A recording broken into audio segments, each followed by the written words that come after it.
बिहार में असदुद्दीन ओवैसी की पार्टी महागठबंधन में शामिल होकर चुनाव लड़ना चाहती है, लेकिन ना तो लालू परिवार भाव दे रहा है और ना ही कांग्रेस की तरफ से कोई पूछ रहा है। बावजूद इसके ओवैसी व्याकुल दिख रहे थे। उनकी पार्टी के नेता और कार्यकर्ता गठबंधन में एंट्री के लिए बहुत आतुर हैं। अब आज ओवैसी बिहार पहुंचे। अगले 3-4 दिनों तक वो सीमांचल में घूम घूम कर पार्टी के पक्ष में माहौल बनाने की कोशिश करेंगे। सवाल यह है, क्या लालू परिवार भाव देगा या ओवैसी तेजस्वी का खेल 2020 की तरह बिगाड़ देंगे? 11 सितंबर को ढोल नगाड़ों के साथ एमआईएम के नेता और कार्यकर्ता पटना में लालू के घर गए थे। लालू परिवार ने दरवाजा ही नहीं खोला। ढोल बजाने के बाद उदास मन से ये लोग बैरंग लौट आए। इसके बाद ओवैसी की पार्टी के नेताओं ने बिहार के मुस्लिम बहुल इलाकों में घूम घूम कर कहना शुरू किया कि तेजस्वी को मुस्लिमों के वोट तो चाहिए, लेकिन उनको हिस्सेदारी नहीं देना चाहते। पिछले हफ्ते तेजस्वी जब यात्रा पर निकले थे, तब एमआईएम के समर्थक जगह जगह उन्हें घेर कर गठबंधन के लिए दबाव बना रहे थे। मुझे इंडिया में ले लो, मुझे इंडिया में ले लो। कई जगह से ऐसी तस्वीरें आई थी। शुक्रवार को समस्तीपुर जाने के दौरान दरभंगा में उन्हें घेरा गया। गुरुवार को मधेपुरा में ओवैसी समर्थकों ने नारेबाजी की। गठबंधन नहीं तो वोट नहीं के पोस्टर भी बाकायदा वहां पर लहराए गए थे। बहुत बेचैनी है असदुद्दीन ओवैसी की पार्टी में।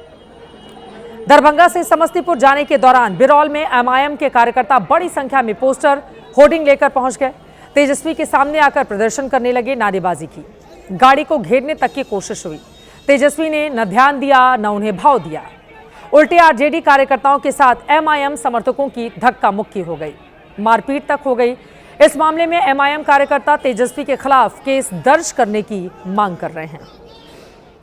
एमआईएम बिहार में महागठबंधन से 6 सीटें मांग रही है।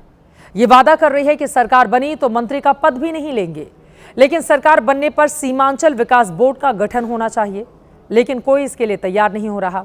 अब ओवैसी आज से सीमांचल की न्याय यात्रा पर निकले हैं। महीना पहले भी आए थे, अप्रैल में भी आए थे। उस वक्त भी हमने कहा था कि चुनाव में हम पूरी तरह से हिस्सा लेंगे। और अब सीमांचल में 4 दिन का हमारा विजिट होगा। मुख्तलिफ विधानसभा में हम अख्तर ईमान साहब जाएंगे, वहाँ पर आवाम से मुलाकात भी करेंगे, पब्लिक मीटिंग भी करेंगे। अब असदुद्दीन ओवैसी, जिन्होंने 2020 में कमाल की पारी खेली थी, लेकिन उनके 4 विधायक बाद में आरजेडी में शामिल हो गए। इस बार ओवैसी सबसे ज्यादा निशाना किस पार्टी पर साधेंगे? सीमांचल में अस्तित्व की लड़ाई में वो कहां पर जाकर ठहरते हैं, इस पर हमारी नजर बनी रहेगी।